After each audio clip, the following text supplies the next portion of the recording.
Good afternoon, everybody. My name is Jim Coleman. I'm the fourth generation owner of Coleman Crest Farm, but more important, I am excited today to be on So Booking Cool with Jewel B. This show is absolutely incredible, and I'm telling you right now, I'm honored because she only has rock stars on this show.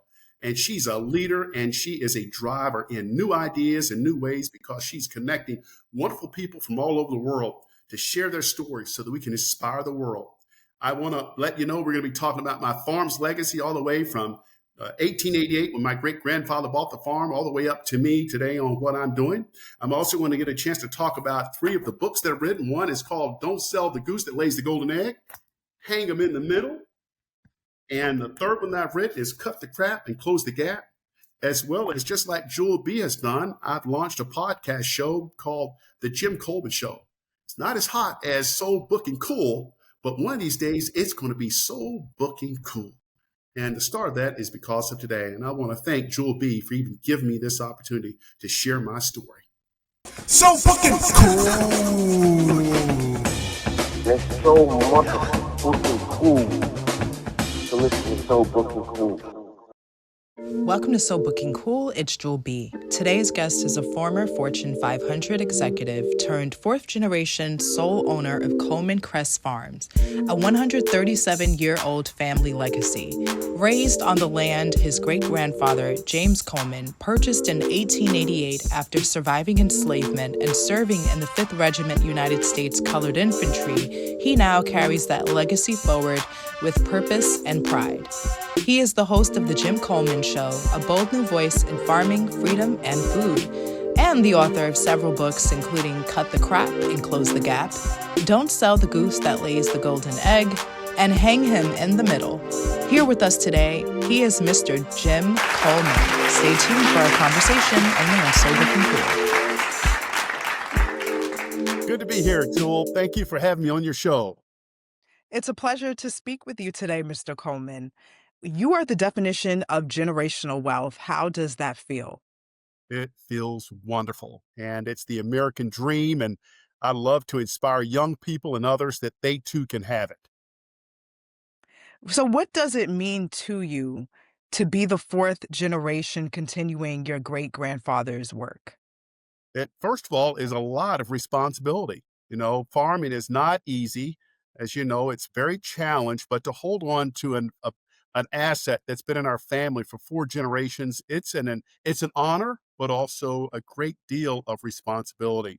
And so I don't take it lightly, and I think about it every day, and I do my best to make sure that I'm enhancing the value of it as well as protecting it at the same time, as well as making it a really strong community asset where I'm constantly trying to find ways through this asset to give back to the community, because if it were not for the community, my great-grandparents would have been able to buy this beautiful farm.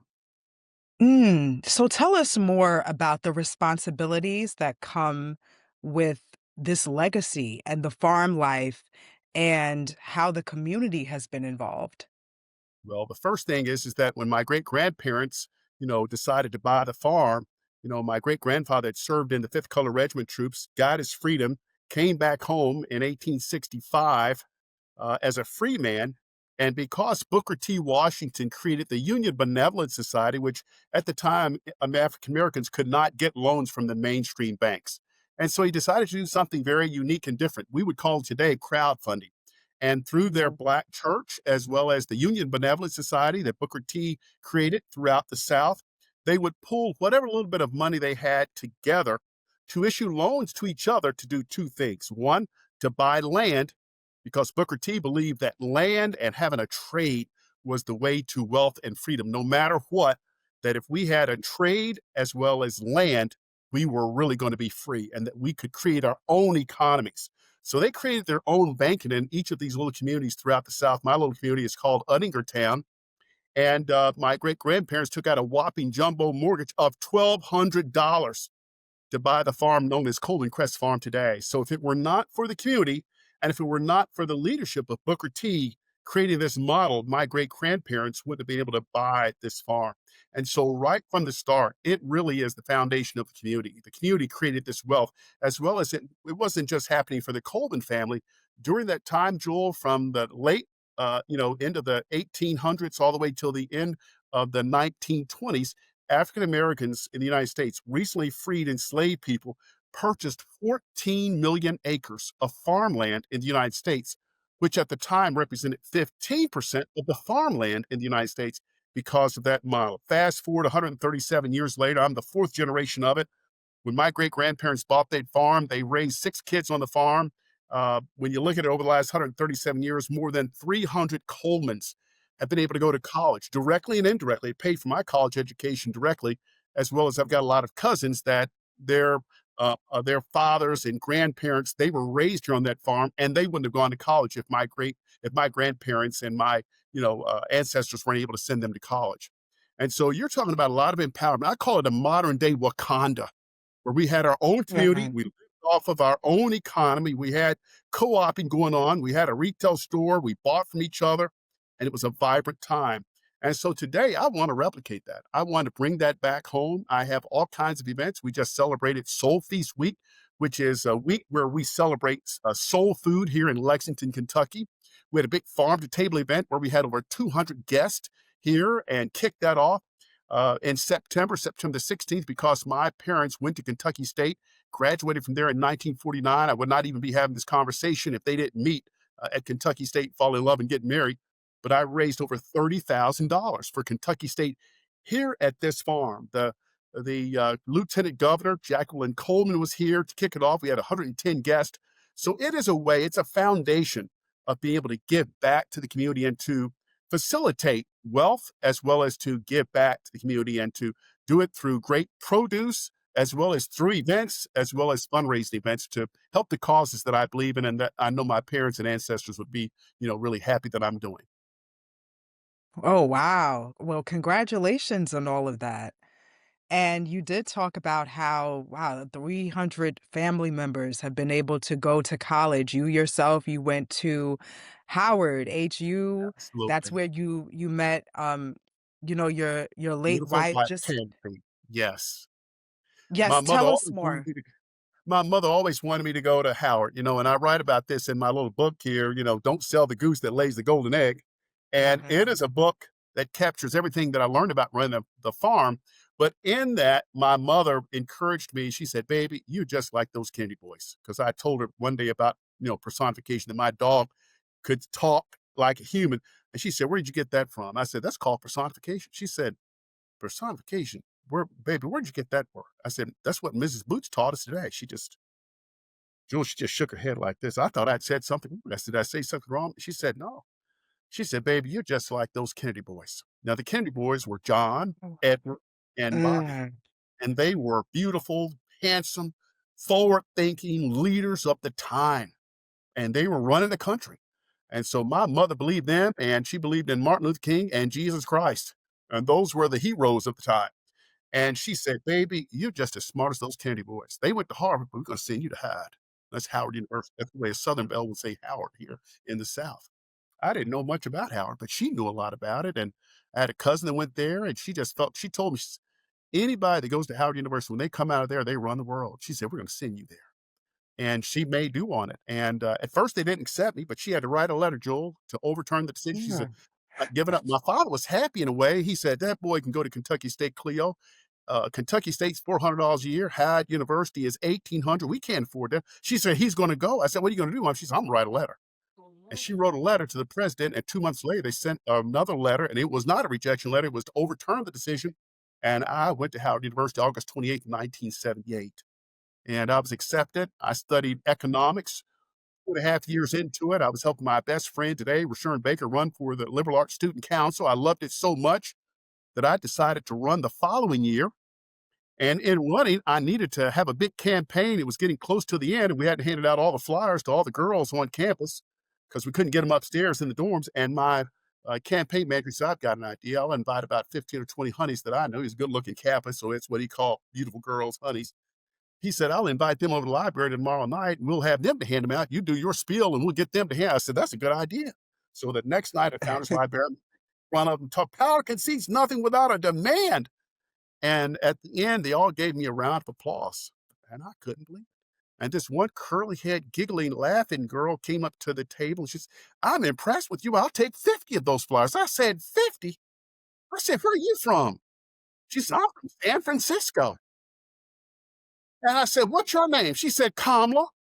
And she took 50 and more, and I won by 16 votes. And that following year, she ran for class president, and she has not looked back. And what my mother said about Howard University was true.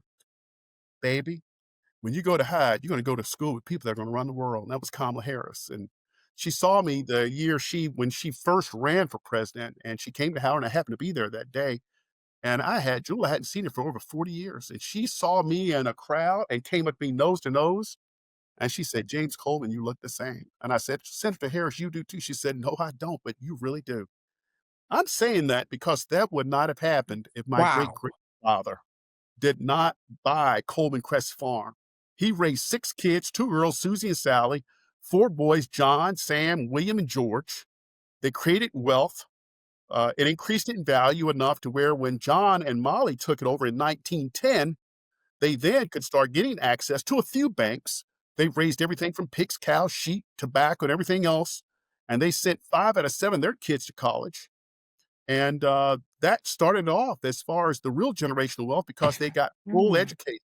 One of my uncles went to Lincoln University in Pennsylvania. One of his classmates was Thurgood Marshall, and he had to shake up Thurgood. Thurgood didn't want to go to school, and my uncle said, "Man, they're going to kick you out if you don't start." He said, "Leave me alone, Stephen. I know what I'm going to do." He turned them around. They both graduated on time. My uncle went to Meharry, and of course, Thurgood went to Howard University to study law. And my uncle became a millionaire as a doctor in Dayton, Ohio, and Thurgood Marshall became the Supreme Court justice. And again, I look back, all these opportunities happened because one person decided to seize the moment. He had 3 options. One, you know what? I don't stand a chance. And many of our African American ancestors couldn't get outside the trauma that they were dealing with, rightfully so. So many just said, "I don't stand a chance," and just couldn't deal with it. Second option was to move. Henry Clay, our local congressman, created the American Colonization Society, where if you wanted to get out of here, you could go. He created land in Liberia known as Clay Ashland, 40 square miles in Liberia. And one of my ancestors, William D. Coleman, he left with his mother, and they left. He later became the 13th president of Liberia. Not a bad gig. If I were back then, I probably would have relocated. I'm getting out of here. I'm going to start my own country. But the third option is the one that I thank God every day that my great grandfather took, which is to seize the moment, find a way to make it work here in the United States, to buy a piece of land. He was also a carpenter, and that was the launch of the Coleman family and the wealth that we have today. And I'll tell you, we've got cousins and folks all over the world that are making things happen, from lawyers. My sister was the first civil engineer, first woman and first African American to graduate from the University of Kentucky as a civil engineer. But there are trailblazers throughout my family, and that's not bragging. That's gone on in a lot of African American families where they decided to buy wealth, and it created the foundation for success long term over the next 200 years. And that's what happened to the Coleman family. And I want to do everything I can for the rest of my life to help all youth, no matter what nationality, but especially young African Americans, to understand the value of buying land. And because it goes up every single day, God's not making more of it, and you can do a lot with it, both for your family as well as for the community. Like you mentioned, for many Black families, many of our ancestors, they Mhm. did lose a lot of hope and Yes, lost a lot, were devalued. yes. Mr. Coleman, how has your family managed to protect and preserve the farm across generations? I mean, you did talk about coming from a family from a lot of trailblazers, but yeah, just give us more insight on that. Yeah. You know, that's a good point because, with the 14 million acres that we owned at the end of the 1920s, unfortunately, Joel, African Americans in the United States, we only own 1 million of the 14 million acres that our ancestors owned 150, 160 years ago. Mm, Isn't that amazing? And you're yeah. talking about we've got more access to credit, more access to financing, we've got more political power, we've got more access to education. However, like Black Enterprise said, by 2053, African American wealth in the United States is going to be zero. And we've lost so much. A lot of it is because, and this is happening in all farming families, oftentimes you don't have a good succession plan. So, and people don't like to talk about death. They don't like to talk about having a will. They hope that maybe I'm not going to die. and nobody Okay. wants to have a will to where they are responsible for saying XYZ will get the farm or these three will get the farm. No one wants to be disliked. And so they just leave it as an outstanding issue. And when that happens, like my great grandfather, when he died, he didn't mean to. They just didn't have, the access to the legal skills and things that I have today. But he died in what they call intestate, which means you don't have a will. And so it went directly to his descendants. His wife Lucy had died before him. So it went directly to his kids, six kids. Well, two of his daughters sold off a parcel of what they had. It was 15 acres. So when they sold their parcel off to move to the city, and it was like the Harlem Renaissance in Lexington. You could have an inside kitchen, an inside restroom. There were good reasons why you'd like to leave the farm, but nevertheless, it went down to 13 acres. My grandparents took it over, thank God, and then they raised their children. And my father fell in love with it. He studied agriculture, and when his Mm. father died, his mother died earlier. He had such a love for it that he worked with his siblings to get them to transfer their ownership over to him so that he could hold on to it. If he didn't do that, this farm wouldn't exist, and it's very complicated in every family to negotiate that, because you're talking about something of value. My parents Mhm. raised 5 kids on the farm, and, my wife and I decided to buy it from my mother in 2001. I had to move her to an assisted living facility. She came down with cancer, and I wanted to do everything I could to make sure that she had good care because I was living in New York, she's down here by herself. And my wife and I had the financial ability to be able to buy it and to assume the mortgage, even though we didn't do a lot to it from 2001 up until 2020. But we did hold on to it. And if it were not for my wife, Kathy, the farm would have been sold because, I was like, what can we do with it? We're living in New York. We can't carry an asset that is not generating any kind of income. She said, we can't sell the farm. Mr. Coleman would turn in his grave. Joel, over the last 137 years, there have been 4 Black women that have saved Coleman Crest Farm every single time. That was Lucy Coleman, my great grandmother, that encouraged my great grandfather to buy it. Molly Coleman, they took out a $500 note to send Clifton, one of their sons, to Morehouse University, and they were ready to foreclose because they were behind 3 months. She talked in tongues and scared the banker away. If she didn't talk in tongues, and Oh. bite the tongue and talking Shadrach, Meshach, Abednego, I serve a jealous God, and roll over on Mhm. that. They would have foreclosed, we would have lost the entire farm. My mother saved the farm by working with my father, giving him the strategic vision of helping to send us to college and refinancing it and trying to make it a successful, sustainable farm. And fourth, my wife, she said, we can't sell the farm. Mr. Coleman would turn in his grave. So thank God for the 4 women that were also co-owners of Coleman Crest that is still in our family today. And so I love it, and I'm doing my best to hold on to it. I don't have any kids. I have established a trust fund, and I'm working with either Kentucky, UK, or Kentucky State to try to have it to where I've got my trust would be able to cover it to be managed in a partnership with them so that it will be forever a teaching farm. But that's something that's still in the mix right now.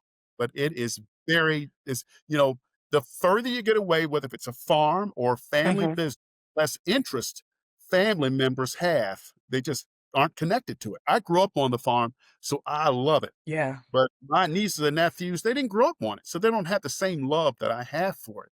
And so either Mm. it is gonna be a trust where it will be liquidated and, my wife and I, we already have a scholarship fund that's a trust set up, that's got 3 million in it right now to provide scholarships. Half of it is for students at Howard University. The other half is for students at the University of Kentucky in the College of Ag for disadvantaged kids. In that way, Kathy and I will be making an impact for the next 150, 200 years, for as long as Wall Street is available, and the funds will be available. So it is not Mm. easy, to your question, to hold on to the family farm. There are farms here in Lexington where you've got owners of farms that have 10,000 acres. They're dealing with the same thing. Their kids don't want it. It's difficult. It's hard to see how to make money with it. Today, input prices are up while commodity prices are down, and we're losing business. A lot of the bigger farms overseas, like China. And so it's tougher and tougher every day to hold on to a farm, no matter what nationality. Do you wish that some of the family members of yours, whether it's nieces and nephews, would have more of an interest in the farm, in the family Absolutely. farm? Absolutely, I do. I haven't given up on that, but, Mhm. they have their busy lives, and I respect that. I wanted to get 2 nephews in it, uh, that I haven't given up on that, but it's when they have good jobs and they're enjoying their lives, you just have to respect that. It's not like I can offer them $100,000 each, to come out here and work for me. The ideal situation is not just for one of my nieces or nephews, but any of the descendants, especially of John and Molly Coleman, whether it's a cousin. I've got a beautiful cousin, Ryan Brown, who's just a wonderful entrepreneur. She and her husband live over in Raleigh, North Carolina, and I'm going to send her the link to this show as soon as it's out so that she hears Mm. this. I would love it if Ryan and her husband bought it from me. I can't give it away because I put so much money into it and it's a value.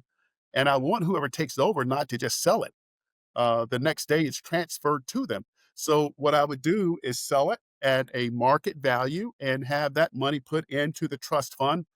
But I would love it if a cousin, a niece or nephew, I would help them do it. I would help them finance it. There are all kinds of ways to do it. So hopefully I've got enough folks in my family that we can make that happen. I know that I'm Yeah. making news about the farm every single day. I just had a cousin here, Jonathan Washington, here today, and he said, "Cuz I wouldn't know as much about the farm if it were not for you. And you've been home for 5 years." He said, "I've learned more in 5 years than the last 50 years that I've been here in Lexington." So, you know what? It's about educating them. It's about educating them on the value of the land. It's also educating them on what, you can do with the land to make it sustainable. And I haven't even scratched the surface. I mean, I'm growing organic produce, but I don't have livestock on the farm. I don't have a covered house or greenhouse on it where you could sell produce all year round.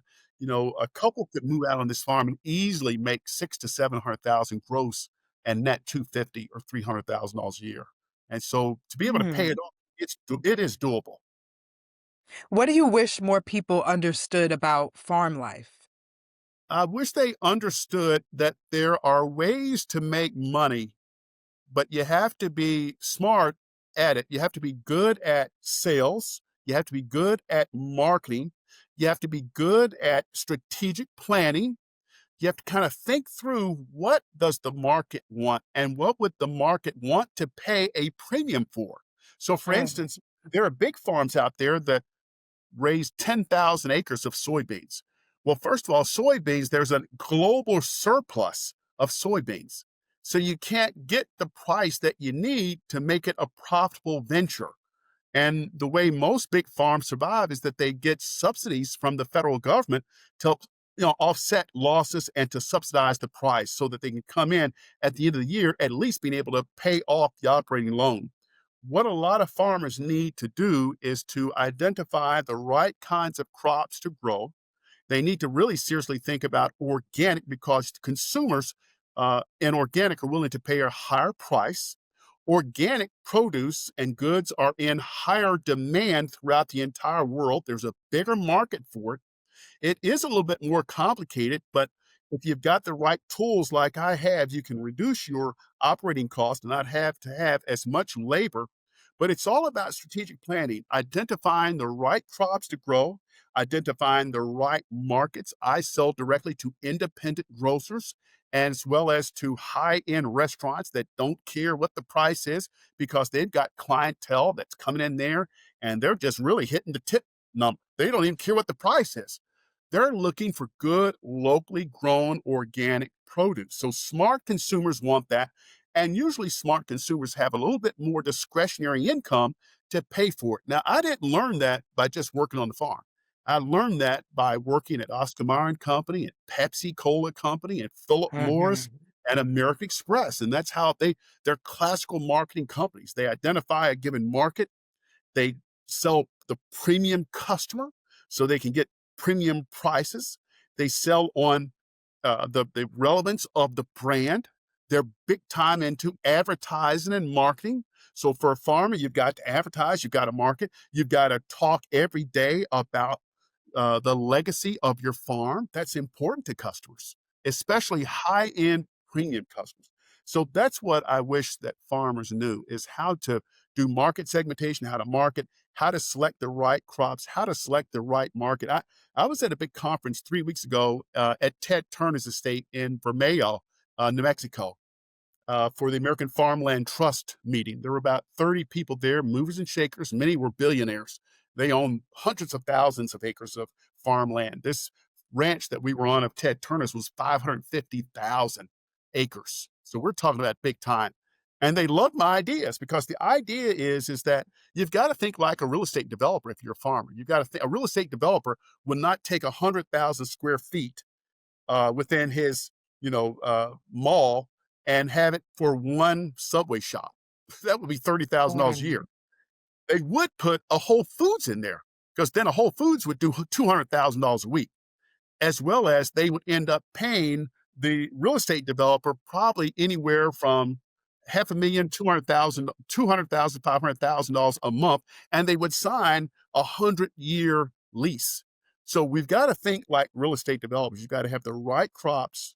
You got to have the right market, selling to the right customers at the highest price possible. And you've got to leverage the heck out of building the brand and the awareness about your farm and your goods.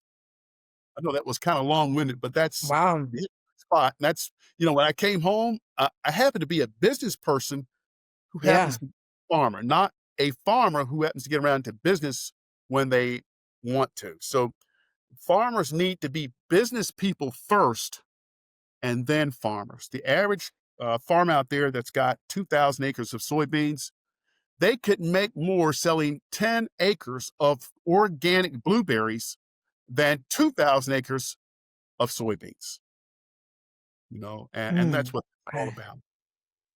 So do you recommend people who are interested in getting into farm life that they just equip themselves with that knowledge first? It's not the kind you can learn as you go? Interestingly, 63.5% of aspiring farmers are women, Mm. and the bigger majority of that, this is public service announcement.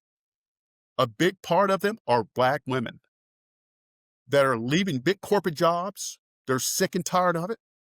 They're tired of working for the man. They're taking their 401ks and they're moving to Georgia. They're moving to Mississippi. They're moving to Virginia. They're buying 20 and 30 and 40 acres. They start off Mm. small, with a little trailer, and they're free. They end up being healthier. They get leaner. Their diabetes leaves them within 2 months. Their stress goes down. The hypertension goes away. They feel better and they make money doing it. And they talk about their farm because you work so much in it. I walk more than 15,000 steps a day during the season. I do that, plus I Wow. go to the gym. I'm lifting stuff, I'm moving stuff, I'm getting up and down on the tractor. I've lost myself about 20 pounds when I came home, and I feel stronger and healthier Mm. than I've ever been. And so if they use these business principles, and many of them come from businesses, companies, if they use the classical marketing that they saw, if they weren't directly in it, just think classical marketing. What would Procter& and Gamble do? What would Philip Morris do? What would a consumer products company do? What would Pepsi do in selling their goods? And if they apply that to farming, they will be a big time success. That's why I launched my podcast, the Jim Mm. Coleman Show, give nuggets of advice on how they can make money. I made $75,000 last year on 1.4 acres, and I netted off of Wow. that probably about $26,000. And I did that because I, targeted the right customer, partnered with the right retailers so I could get to the right consumers that would pay the premium price. I did get a grant from the state. It's called Feeding Kentucky, that got it from Feeding America, where we sent a lot of the produce. You would love this. We sent more than 20,000 pounds of produce to food pantries. The state Oh, bought wow. us at full retail price as if the food pantries were our customers, and we were able to ship it. And people that didn't know where the next plate of food was coming from, they were getting Coleman Crest Farm locally grown organic produce. That was a win-win-win for everybody. It helped me to increase the Yeah. staff. It gave me greater exposure. I met this wonderful, wonderful wholesaler that we're going to do business with next year called What Chefs Want. They only focus on the premium market. One of their biggest customers is Whole Foods, but it gave me the exposure in the market and it gave me the chance to prove what my little farm could do. So it has opened me up to a bright, bright, even bigger future beyond my own ever imagination. And it will help me to make more money. Therefore, I can hire more people, put more back in the farm, create more branding, expand the categories into value adds like jellies and jams and other things. But Mm. it need to make the farm more sustainable and more attractive to hopefully a family member so they can see it and say, you know what, it's worth it for me to buy it for, market rate, take the revenue and profits that cousin Jim has created and offset it, hold it for 20 years, pay it off. And I've got an asset that my children can have for the next whatever years and keep it in the Coleman family. Do you feel the presence of the different generations of the Coleman family when you're working on the farm, on your land? I really do. And here's why. My great grandparents, James and Lucy, and Mhm. John and Molly, my grandparents, Joel, are buried here on my farm. I go to their graveyard on a weekly basis, probably at least no less than 5 times. I just got a brand new border collie. Her name is Torch. You'll see Torch in my upcoming shows. When I walk Torch on the perimeter of the farm, that's how I get her to get, their border collies are full of light and energy. So I have to walk her. It's kind of cold outside. Can't run her like it's summertime, but we walk. And Jewel, for some reason, when we get to I call it the Coleman Crest Farm, uh, you know, uh, memory garden where it's the graves. I don't know Mhm. what it is, but she goes to my grandparents' grave headstone and I'm not kidding you on this, she puts her left paw on their gravestone every single time we go there. They're a spirit. I had a lady that came out here when I first came back home in 2020 after my wife passed away and I moved home. And this Mhm. lady came out here and she reads the medium. She's in touch with spirits. And her son brought out here and they parked the car in front, in one of these fields. And as she got out of the car, she pointed in the direction of where the graveyard is. She said, I don't know what it is, but I feel something in that direction. And she had never been out here. I said, follow me. And when she got there, she said, I need for you to leave right now. She just got on her knees and started just talking. She was just talking. The spirit, not only Mm. their spirits, but also Eh. Native Americans are here. She Oh, said yeah. a lot of trauma on my farm, and not just from slavery, but also from the Native Americans. When I'm out in my field, another reason of why I feel the spirits is almost at least every 6 months, I will find an arrowhead that's still sharp today, Jewel. It's sharp today. And it's from Native Americans that were here that were killed when, the Europeans came to America and conquered. And so there's a tremendous Mm. amount of trauma and spirit here on our farm, and even Torch feels it. Even Torch feels it. Yeah. Yeah, I from just what take you it in. just described. I just take it in. I feel my great-grandparents. I feel all of my ancestors, my uncles and aunts, and I feel my mother and father here. I mean, their spirits are alive here, I remember when I first came home for the first time, after I purchased the farm in 2001, my wife didn't come down. I was Mhm. by myself. And I don't know. It was kind of weird being out here by myself. But now by myself and so many people in my family, including my wife, have gone on to heaven.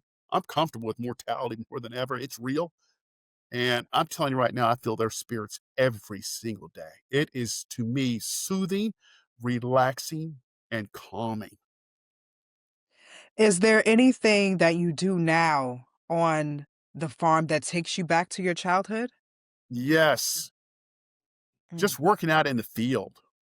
I think about my father.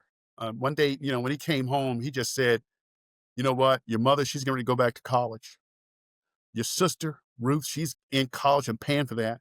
Your brother's in college. Somebody's got to step up. I can't do all this myself." He worked at the post office. He served parties for the rich people in the evening. He managed our farm.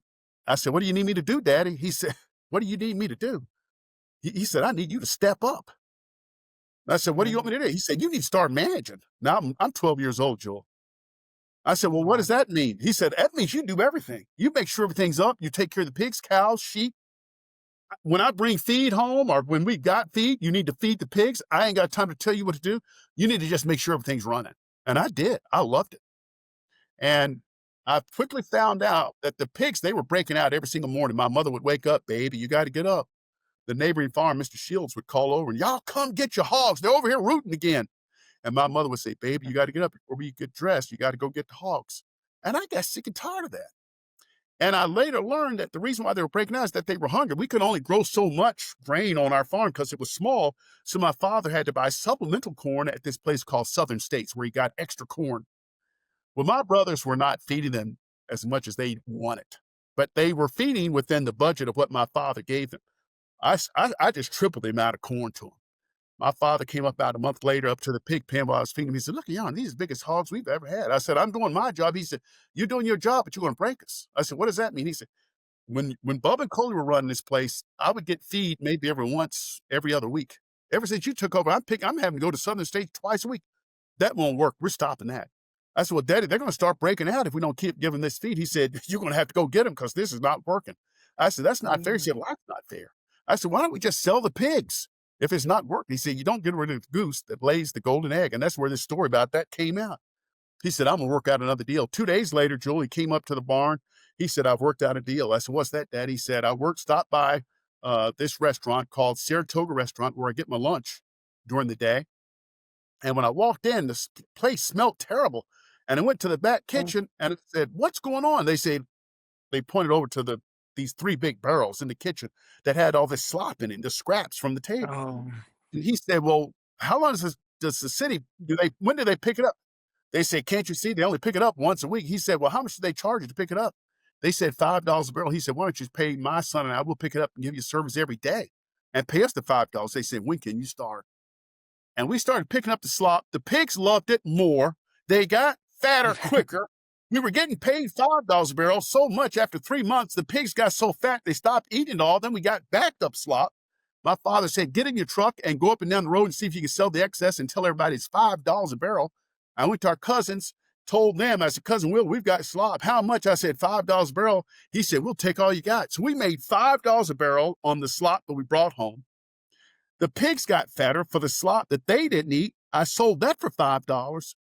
And Uh-huh. Joel, the night before I left to go to Howard University, my father had one check for 4 years. He said, "I took out a note for $5,000 on the farm.